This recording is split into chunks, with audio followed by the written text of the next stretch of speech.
Je m'appelle Léla.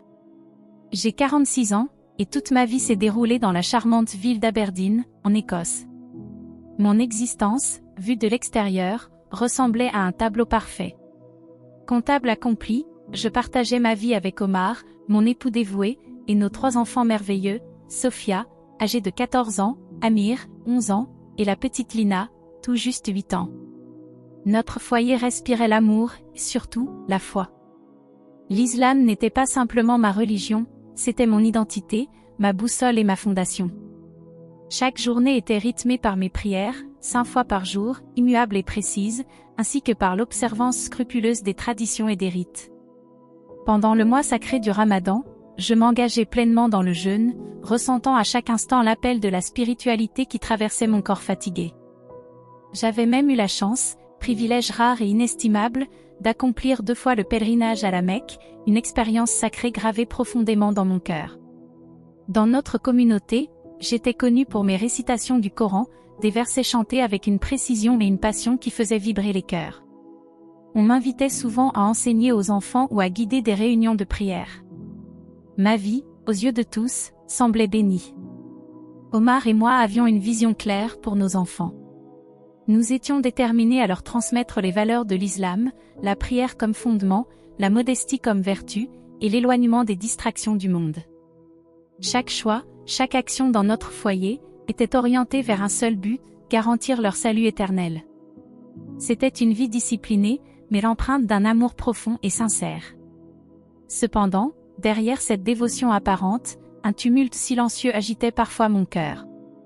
Il y avait des instants furtifs, souvent tard le soir, où le doute s'immisçait dans mes pensées comme un souffle froid traversant une pièce chaude.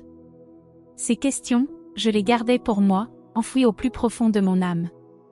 Comment un Dieu si miséricordieux pouvait-il condamner des personnes si généreuses et aimantes simplement parce qu'elles n'étaient pas musulmanes? Pourquoi les femmes semblaient, elles, si souvent reléguées à une position inférieure, même dans des textes sacrés? Je connaissais les réponses qu'on m'avait enseignées, la sagesse d'Allah dépasse l'entendement humain. Pourtant, ces justifications me laissaient avec un vide, une épine invisible qui ne cessait de m'importuner. Un jour, Sophia, ma fille aînée, posa une question qui déchira mon cœur. « Maman, pourquoi Chloé, ma meilleure amie, irait-elle en enfer? C'est une si bonne personne. » Chloé était chrétienne, et sa gentillesse était indéniable. J'ai répété l'explication que l'on m'avait apprise, seules les bonnes actions accompagnées de la bonne foi peuvent conduire au paradis.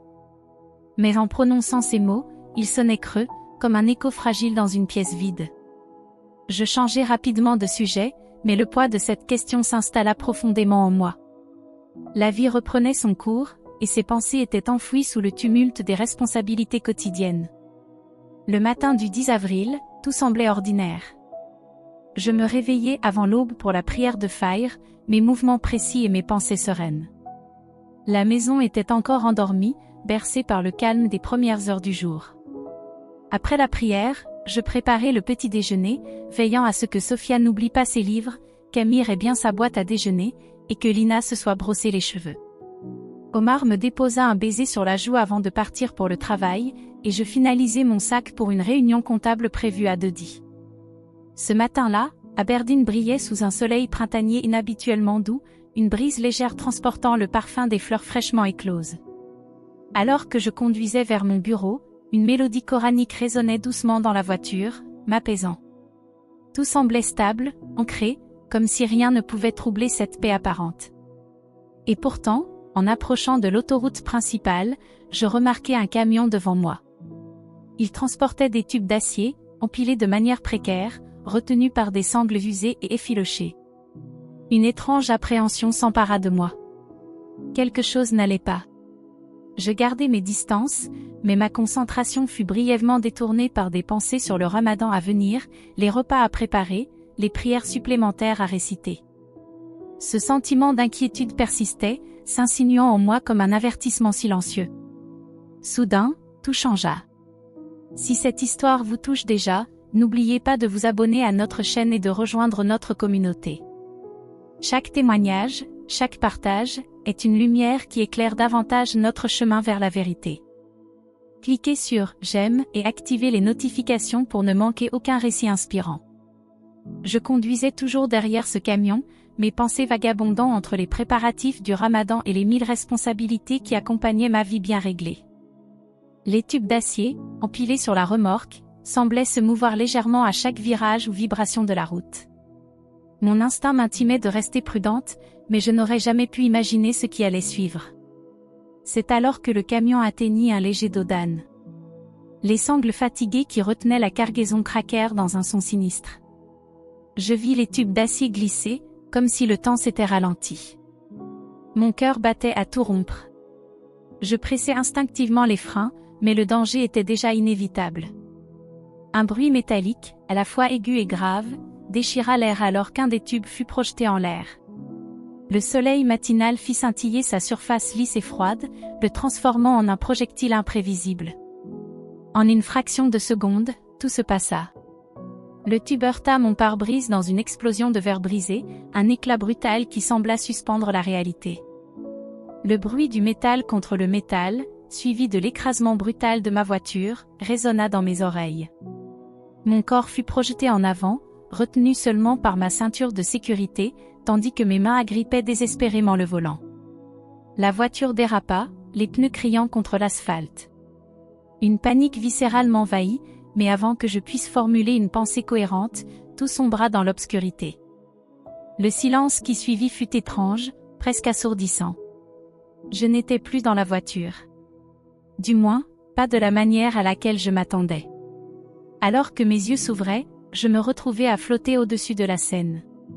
Ce n'était pas un rêve, et ce n'était pas une hallucination. C'était une réalité étrange, mais indéniable. Je voyais ma voiture réduite à une masse de métal déformé. Les équipes de secours s'affairaient autour de l'épave, leurs visages marqués par l'urgence. Un homme, que je reconnus comme le conducteur du camion, arpentait nerveusement le bord de la route, ses mains pressées contre son visage, probablement sous le choc de ce qui venait de se produire. Des curieux s'étaient rassemblés à une distance prudente, leurs murmures ajoutant une texture étrange à la scène. Mais ce qui me frappa le plus, ce fut mon propre corps. Je le vis, inerte, coincé dans les débris de ma voiture. Il semblait si distant, si étranger, comme s'il appartenait à une autre personne. Je n'éprouvais ni douleur, ni peur, seulement une curieuse sérénité, une sorte de détachement qui m'était totalement nouveau. Le tumulte de la scène ne m'atteignait pas. Je n'étais qu'une spectatrice, flottant au-dessus d'une vie qui semblait déjà m'avoir échappé. Puis, une lumière apparut. Au début, elle était subtile, une douce lueur qui semblait venir de partout et de nulle part à la fois. Elle ne ressemblait pas à la lumière crue du soleil ou à celle artificielle des lampadaires. Cette lumière était vivante. Elle vibrait, s'étendait, et elle m'attirait, comme si elle murmurait mon nom d'une voix silencieuse mais indéniable. Une chaleur bienveillante m'enveloppa, et je sentis mes pensées se vider de tout poids, de toute angoisse. Cette lumière, je le savais, n'était pas ordinaire. Elle portait quelque chose de divin, quelque chose que je n'avais jamais expérimenté, même dans mes prières les plus ferventes. Et tandis que je m'en approchais, une certitude s'imposait à moi, ce moment allait tout changer. La lumière m'entourait, douce et rassurante, mais étrangement puissante. Ce n'était pas une lumière que l'on pouvait simplement voir. Je la ressentais profondément, comme si elle pénétrait chaque fibre de mon être. Elle portait en elle une chaleur qui n'était pas seulement physique, mais spirituelle, une paix qui semblait combler des espaces que je n'avais même pas conscience d'avoir en moi. En me rapprochant de cette lumière, je sentis mes pensées s'éloigner du chaos de la scène en contrebas. Je n'étais plus une femme prise au piège d'un accident brutal, une mère inquiète pour ses enfants, une épouse dévouée à son foyer. Ces identités, qui avaient autrefois défini chaque facette de mon existence, s'effaçaient peu à peu. Je n'étais plus qu'une âme, nue et vulnérable, portée par un courant que je ne contrôlais pas mais que je n'avais aucune envie de combattre. Le temps semblait s'être dissous. Il n'y avait ni passé ni futur, seulement un présent éternel, baigné dans cette lumière vivante. Pourtant, cette suspension dans l'éternité n'était pas vide. Elle était pleine. Pleine de sentiments, de sensations, d'une connexion que je ne pouvais expliquer mais qui résonnait avec une vérité plus profonde que tout ce que j'avais jamais connu. Puis, une présence se fit sentir. Elle était là, tout près, mais elle ne s'imposait pas. C'était comme si elle m'attendait, patiente et pleine d'amour, respectant chaque étape de mon approche. Ce n'était pas une personne dans le sens où je l'aurais compris auparavant, mais une essence, une force palpable. Elle ne parlait pas avec des mots, mais ses messages coulaient directement dans mon esprit, comme une rivière d'eau claire traversant une vallée desséchée. Alors que je m'avançais encore, une paix indicible s'empara de moi. Tout doute, toute peur qui avait habité mon esprit au cours de ma vie terrestre s'évaporait. C'était une sensation de libération totale, comme si je laissais derrière moi des chaînes invisibles que j'avais portées sans le savoir. Je compris alors que cette lumière n'était pas seulement là pour m'accueillir. Elle était là pour me révéler quelque chose. Et c'est alors que je sentis un mouvement autour de moi, comme si l'air lui-même vibrait en réponse à une force plus grande. Devant moi, dans cette lumière éclatante, une figure émergea. Elle n'était pas physique dans le sens terrestre, mais elle était d'une clarté absolue. Je ne pouvais détourner mon regard, et pourtant, cette figure ne m'intimidait pas. Elle était majestueuse, mais humble. Puissante, mais accueillante. Je sus immédiatement qui c'était, même si chaque fibre de mon éducation religieuse me criait que cela n'était pas possible. C'était Jésus. Pas le prophète Isa que j'avais appris à respecter mais considéré comme inférieur, ni une image lointaine gravée dans des récits anciens.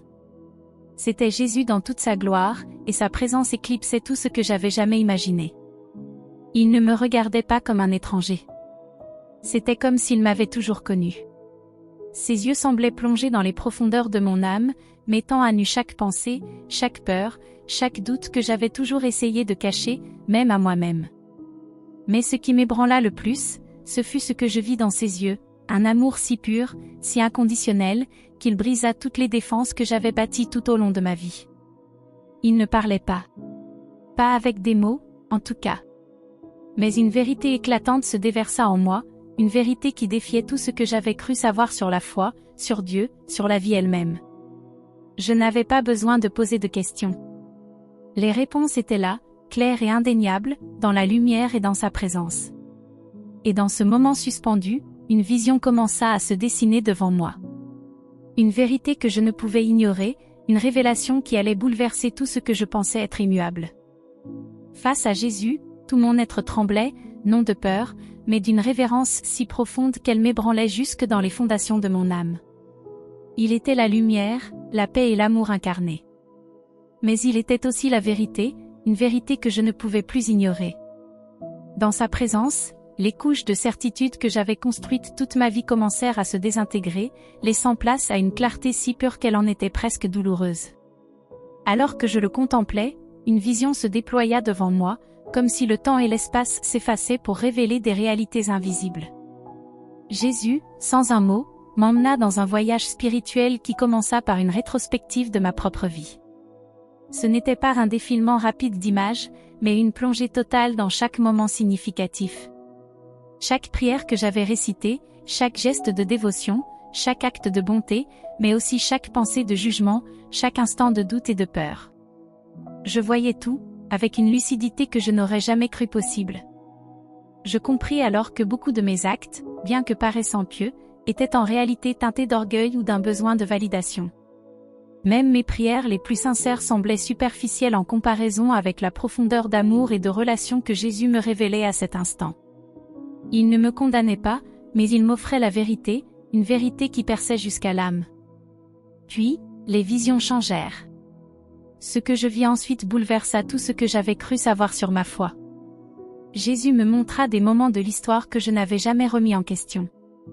Des moments fondateurs de l'islam qui, sous cette lumière divine, apparaissaient sous un jour complètement différent.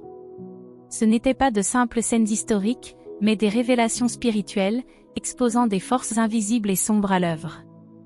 Des entités trompeuses, dissimulées derrière un voile de lumière, influençaient des événements cruciaux, détournant les âmes vers un chemin rempli de rituels vides, mais éloignés de la vraie connexion avec Dieu.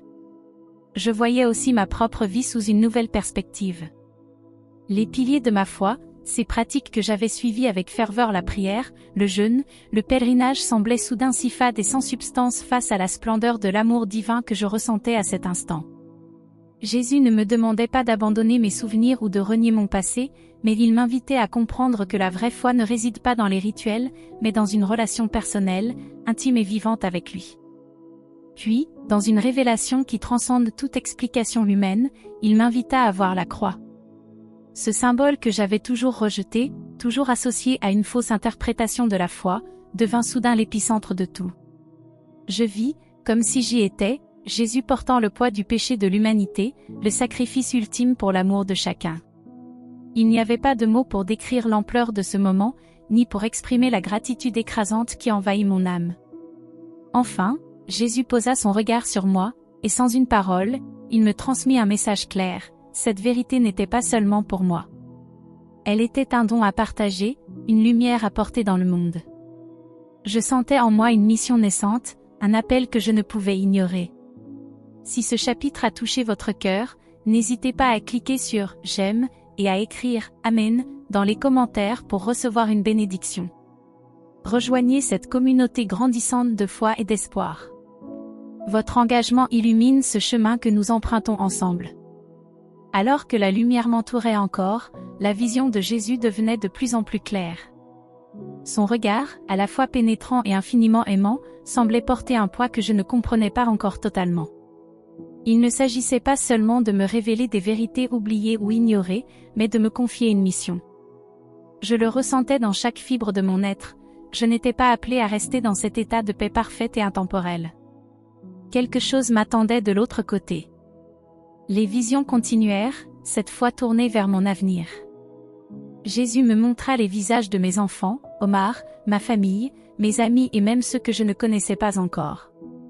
Leurs traits étaient empreints d'émotions mêlées, doute, colère, tristesse, mais aussi curiosité et espoir. Une vérité profonde émergea alors dans mon cœur, je devais retourner parmi eux. Non pas pour leur imposer ce que j'avais vu, mais pour devenir un témoin vivant de l'amour et de la grâce que j'avais expérimenté. Les scènes de ma vie future se déroulèrent avec une clarté déconcertante. Je vis des moments où ma foi serait testée, où mes paroles seraient rejetées, où mon propre foyer deviendrait un lieu de conflit spirituel. Omar, mon mari, apparaissait souvent dans ces visions, son visage marqué par l'incompréhension et la douleur. Je compris que mon choix d'embrasser cette vérité aurait un prix, et que ce prix commencerait au sein même de ma famille. Pourtant, même dans les moments les plus sombres de ces visions, une lumière persistait. Une promesse, silencieuse mais puissante, que Jésus serait toujours là pour me soutenir. La vision s'élargit alors. Ce n'était plus seulement ma famille, mais des multitudes. Je voyais des âmes enchaînées par des doctrines, prisonnières de peur et de rituels vides, cherchant désespérément une paix qu'elles ne trouvaient pas. Ces âmes n'étaient pas anonymes. Chacune portait une histoire, une douleur, une quête silencieuse d'amour véritable. Et dans ces visions, je compris que mon rôle allait bien au-delà de ma propre vie. J'étais appelée à être un pont, une lumière guidant d'autres vers la vérité que j'avais découverte. Puis, Jésus parla à mon âme d'une manière que je ne pourrai jamais oublier. Il ne s'agissait pas de mots, mais d'une compréhension qui se déversait directement dans mon cœur. Tu n'es pas seul. Ces paroles, simples mais infiniment puissantes, résonnèrent en moi comme une promesse éternelle. Peu importe les défis à venir, je savais que je serais portée par sa force et son amour. Alors que la lumière autour de moi commençait à faiblir, je ressentis un tiraillement, comme une douce invitation à revenir. Mon temps ici touchait à sa fin. Mais loin d'être une séparation douloureuse, ce retour était empreint d'une paix profonde.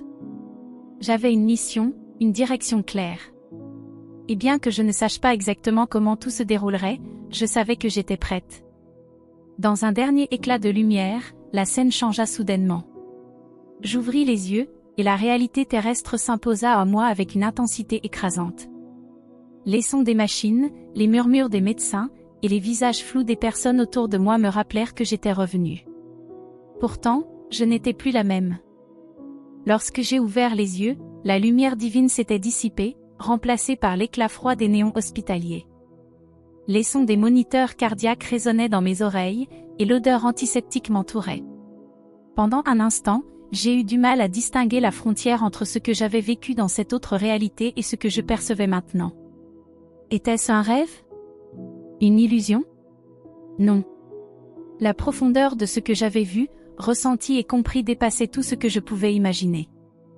Mes yeux tombèrent sur Omar, assis près de mon lit. Ses traits, d'habitude si solides, étaient marqués par l'inquiétude et l'épuisement.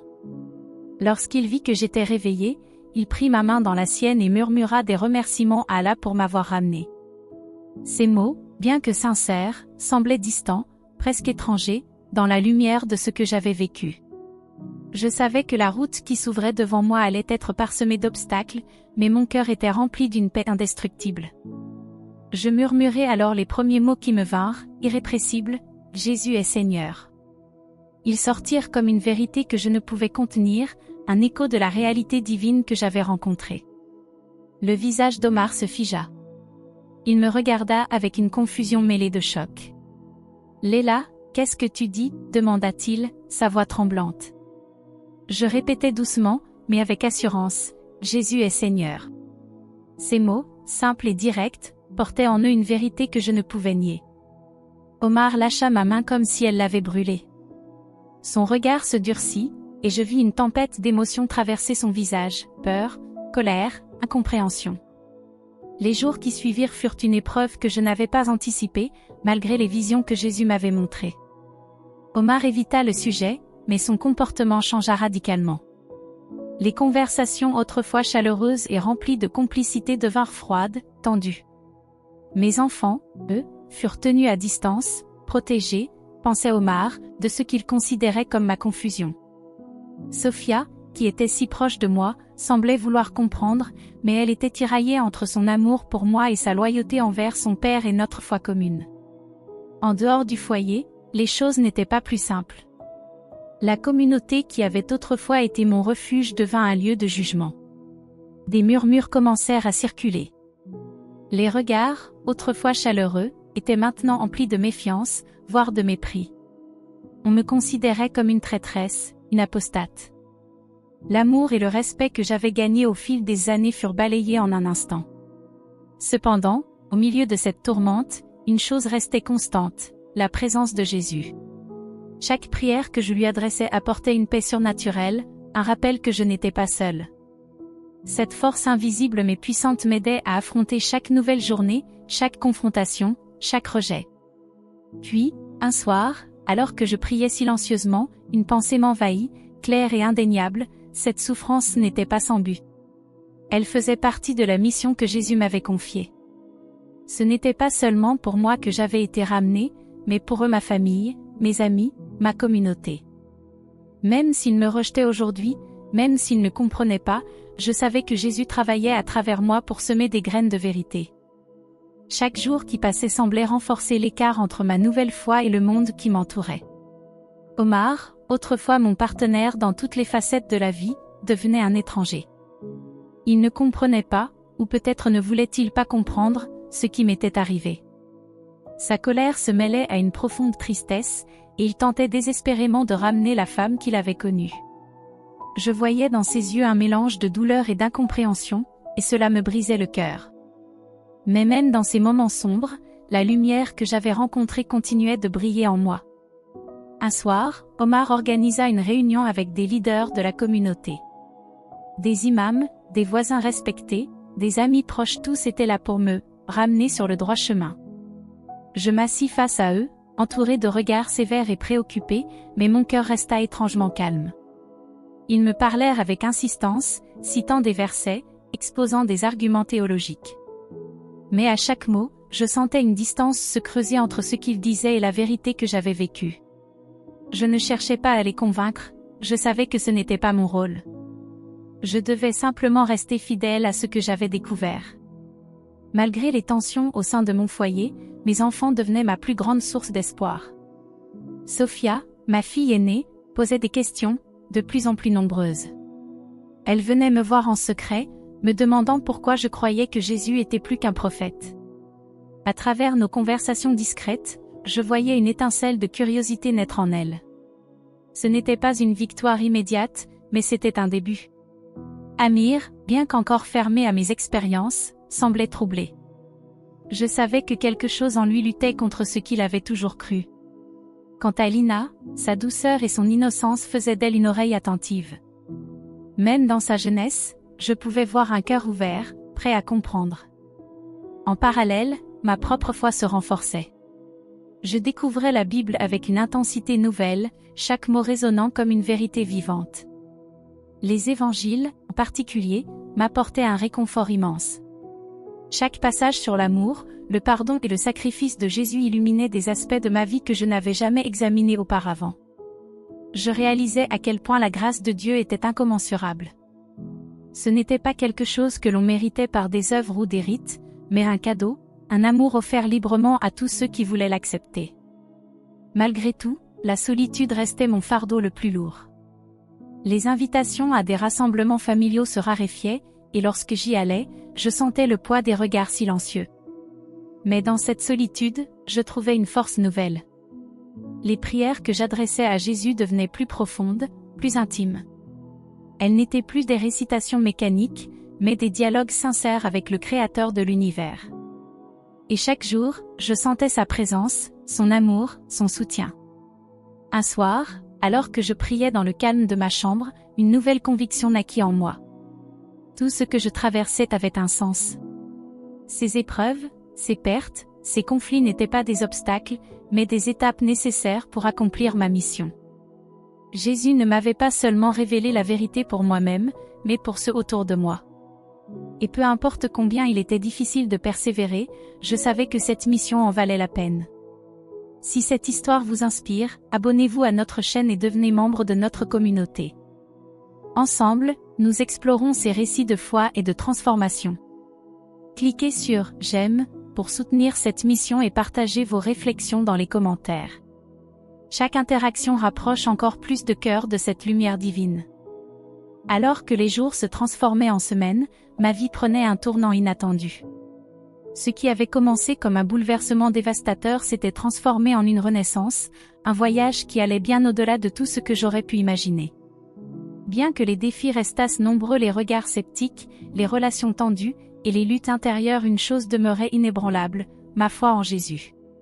Omar, bien qu'encore distant, montrait parfois des signes de curiosité mêlés à son désarroi. Un jour, il m'observa longuement pendant que je priais, silencieux, comme s'il cherchait à comprendre quelque chose qu'il ne pouvait formuler. Ce fut un moment fugace, mais il porta en lui une promesse d'espoir. Quant à mes enfants, leur cœur semblait s'ouvrir lentement, chacun à son rythme.